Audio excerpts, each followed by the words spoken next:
I am extremely excited to make this video. If you've been following me even for a short while, you know that I absolutely love comic books, comic book movies.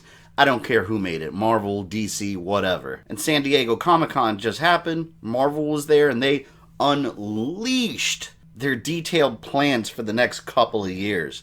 And they impressed the hell out of me. One thing I could give Marvel some extreme credit for is that they're good planners. They plan these movies and all these projects in order and actually follow through with it. I mean, we might get some release date shifts and whatnot, but overall, we get exactly what they planned out. I was watching some of the announcements on YouTube, and it was kind of funny because some of the announcements that were brand new news had me hyperventilating. But then, there's always that audience of extreme comic book fans and Marvel movie fans that get really excited about any logo that pops up, even if it's something that was announced ages ago. Like the Loki series, that was announced forever ago.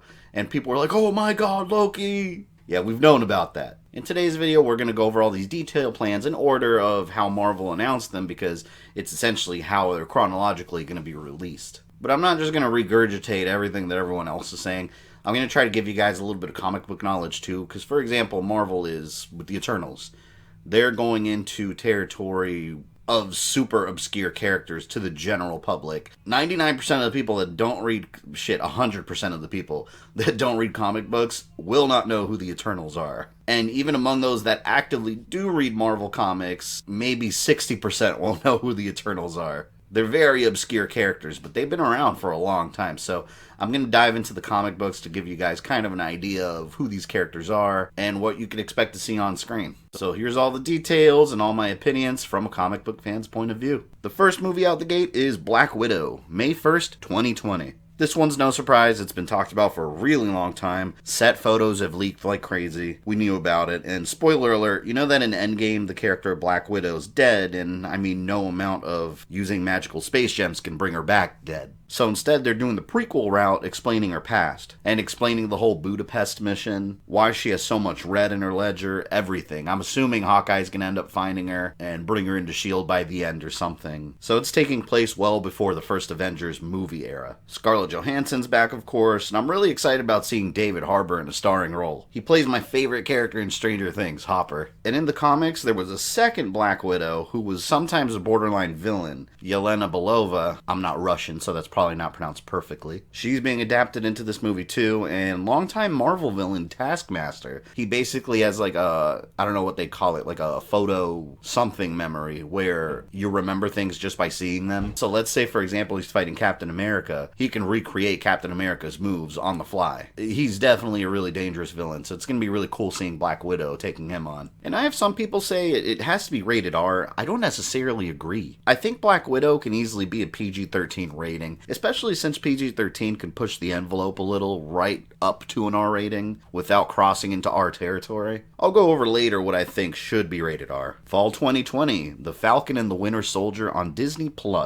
As much as I really don't want to add another streaming service to my already growing list of monthly bills, Disney Plus has me sold on their service with the Star Wars show and now MCU quality shows taking place within the MCU. I have to. I like keeping up with all these characters and all these interconnected stories, and the first one is this show starring Falcon and the Winter Soldier, directly from the movies. Seems like it's going to be a buddy show with them having some sort of functional / dysfunctional relationship, and it looks like they're going to have a lot of fun with it. These two actors have a really good dynamic with each other. And from the end of Endgame, Cap's shield is in the possession of Falcon as the new Captain America, like the run he had in the comics. It's also been confirmed that Baron Zemo is returning from Civil War, and he also appeared in a purple comic book accurate mask and everything. And yes, that was Zemo. For some reason, a lot of people missed that the villain in Civil War and Zemo from the comics were one and the same, although with a completely different background story. And there has also been multiple Zemos in the comics also. November 6, 2020, we're getting some completely brand new material in the Marvel Universe. The Eternals. It's great seeing that Marvel's continuing that trend that they did, I would say starting with even Guardians of the Galaxy, taking characters that are really not well known and taking them and lifting them to this A+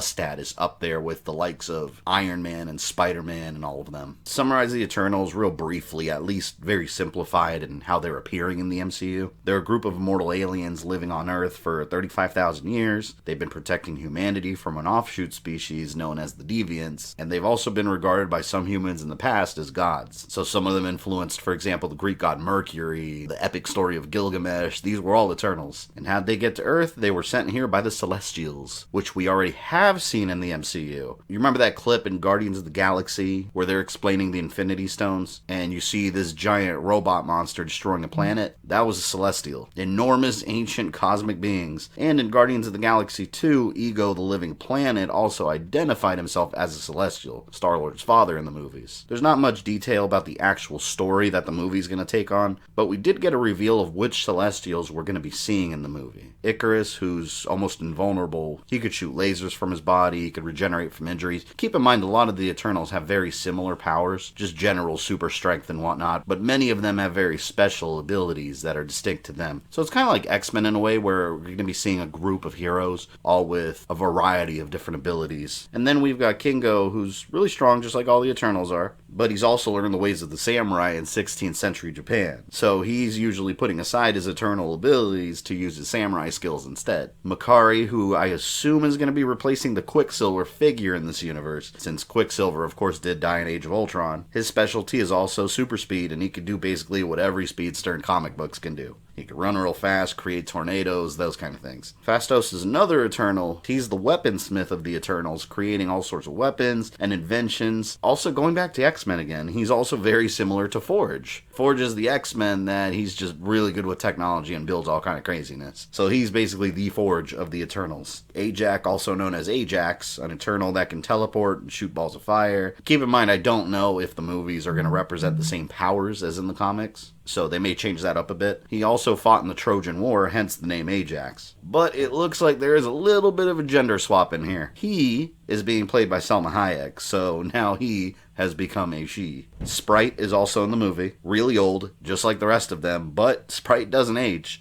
and he could create illusions. And instead of a little boy in the MCU version, he'll in fact be a little girl. Now, I do want to say something about that. Normally, I'm not big on gender swapping major characters. I like seeing what's in the comic book page displayed on screen for the most part, but the Eternals are so obscure in general that I'm okay with it this time around. I'll give it a pass. One good example in the MCU that we do have is the Ancient One. He was changed from an old Asian man to a not-so-old woman, and I think she did a great job in the role. But, for example, Doctor Strange, I don't want to see Doctor Strange change into a woman. I want Doctor Strange to be Doctor Strange. So these minor side characters, do whatever you want with them, just have a good actor. Gilgamesh, one of the most powerful of the Eternals, he has most of their same abilities, but enhanced to much higher levels. I like to describe him almost like the Hulk of the Eternals. He's also been known as the Forgotten One, but it looks like they're going to stick with the Gilgamesh name, at least from how they presented him on stage. And the last one they revealed for the movie is Thena, played by Angelina Jolie. I gotta say, every big actor wants a piece of that Marvel cake now. What a time to be alive. Athena has incredible hand-to-hand combat skills, and she's highly educated among the Eternals. And in ancient times, she represented the goddess Minerva. I like to kind of think of her as like the Amazon warrior of the Eternals. Again, there's a lot more to the Eternals than what I've described, but this is a general idea of what you can expect to see on screen. One of the most exciting movies in the MCU. It's fresh, it's brand new, let's see what they have to offer. And I think I shit my pants when I saw the logo for Shang-Chi, Master of Kung Fu. Well, in the MCU, the actual title of the movie is Shang-Chi and the Legend of the Ten Rings, coming February 12, 2021. I grew up loving Bruce Lee and martial arts style movies in general. There's something so awesome about seeing a lone hero kicking ass with pure fighting skills. So it always attracted me to that side of Marvel. Characters like Iron Fist have always been up there for me, and I never thought I would see a day where Shang-Chi would have a full theatrical release. I want this movie to be a full-blown martial arts fest with insane fights. Shang-Chi's being played by Simu Liu, I think that's how you pronounce it. I actually didn't even know his name until just the other day. But I've known who this actor is. I've only seen him in Kim's Convenience on Netflix, which, by the way, if you haven't watched that show, please go watch it. It's hilarious. It's just really well done natural comedy with no laugh tracks about a Korean family that runs a convenience store. So much good comedy in it. And they did something that I feel is genius here. You see the title of Ten Rings, clearly a Mandarin reference. Let's go back to Iron Man 3. It had that stupid, horrible, awful, idiotic, anger-inducing, I'd go on all day, that stupid reveal that the Mandarin, Iron Man's main villain, his Joker, was a fake the whole time. He never existed. It was an actor. I have heard some people defend this as a clever twist. It's not. It's trash. And then Marvel quickly backtracked when they realized it was an oopsie.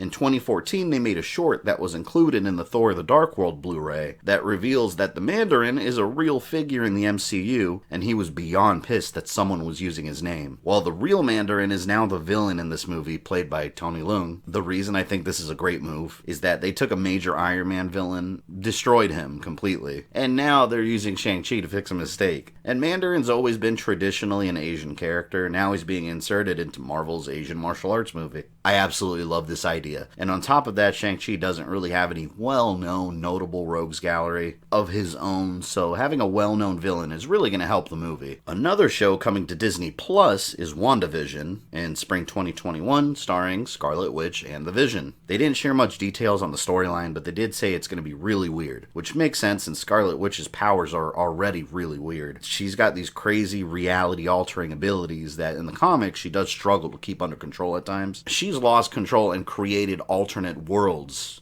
created children of her own. It's insane what she can do. And the movies have only really scratched the surface. And Vision is in it, so I assume they find a way to bring him back, since it does take place after Endgame. And the little girl from Captain Marvel, her friend's daughter, Monica Rambeau, is also in the show as an adult. I don't know what role she'll play and how she exactly crossed over into Scarlet Witch's world, but yeah, she is now grown up. In the comics, she's been a superhero under various names, and the events of WandaVision are going to tie in directly to whatever's happening in the Doctor Strange sequel on May 7th, 2021, in the Multiverse of Madness. It's being described as MCU's first scary movie filled with horror aspects, and Scarlet Witch is going to be crossing over into this movie with Doctor Strange. When I hear it's a scary movie, I'm hoping this means we're getting Doctor Strange going into the dream dimension, ruled by Nightmare, a long-time Marvel villain that's been associated heavily with Doctor Strange and even Ghost Rider. With a title like Multiverse of Madness, I think that'd be the perfect villain for this. Spring 2021, Loki is getting his own Disney Plus series, with Tom Hiddleston once again being Loki. Remember in Endgame when they go into the past and that version of Loki takes the Tesseract and he teleports away? The Avengers messed up that whole timeline, basically. This show follows that Loki, that reality, and explains where he teleported away to and what adventures he gets into afterwards. And he's still a full-blown villain just after Avengers. Summer 2021, Disney Plus is airing What If? If you don't know what this is, let me tell you. It's one of my favorite comic series of all time. They do some crazy stuff, and it's going to be an animated series within the MCU, with actors reprising their roles as voice actors. These are all hypothetical stories that change events in the universe, hence the name What If. Some comic issues show storylines like, what if Daredevil became an agent of S.H.I.E.L.D.? What if Doctor Strange were a disciple of Dormammu? What if Peter Parker became the Punisher? What if Jane Foster had found the hammer of Thor, which actually did happen later?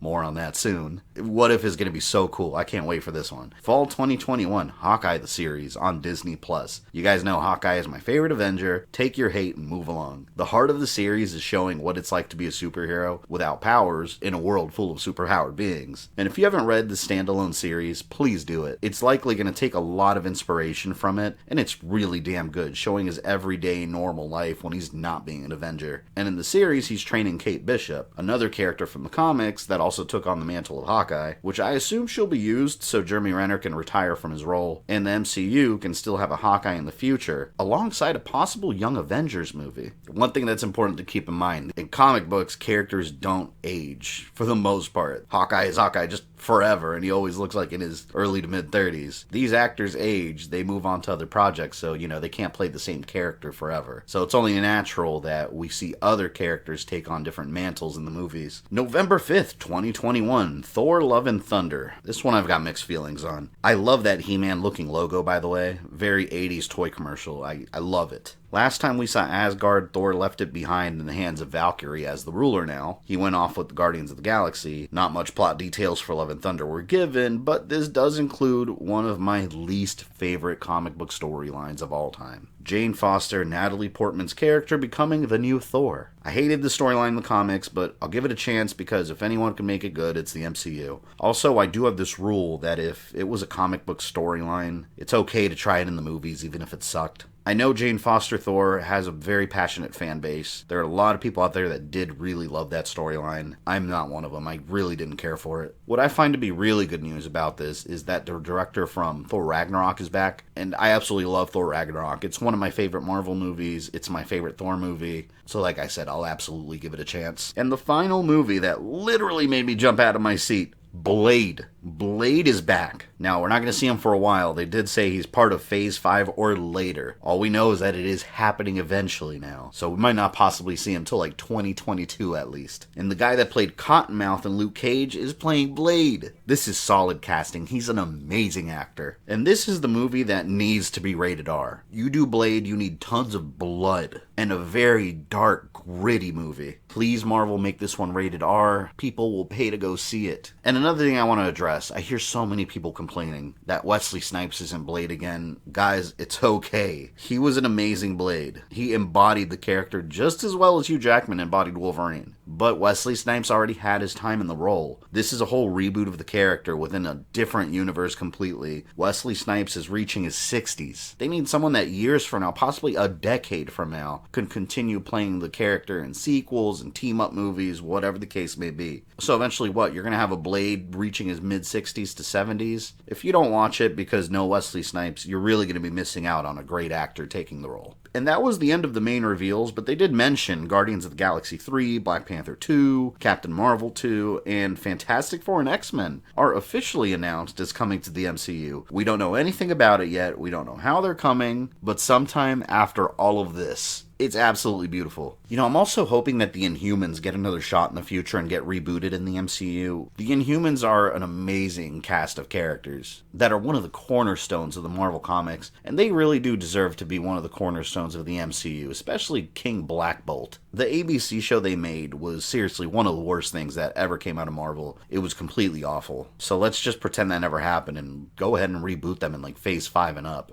No one's going to remember the ABC show, I promise you. But I hope that this video has given some fans that aren't as knowledgeable about the comics some background info, and maybe even generated a little bit of excitement. Leave me your thoughts down below as always. What are you most excited about? I'll catch you guys later.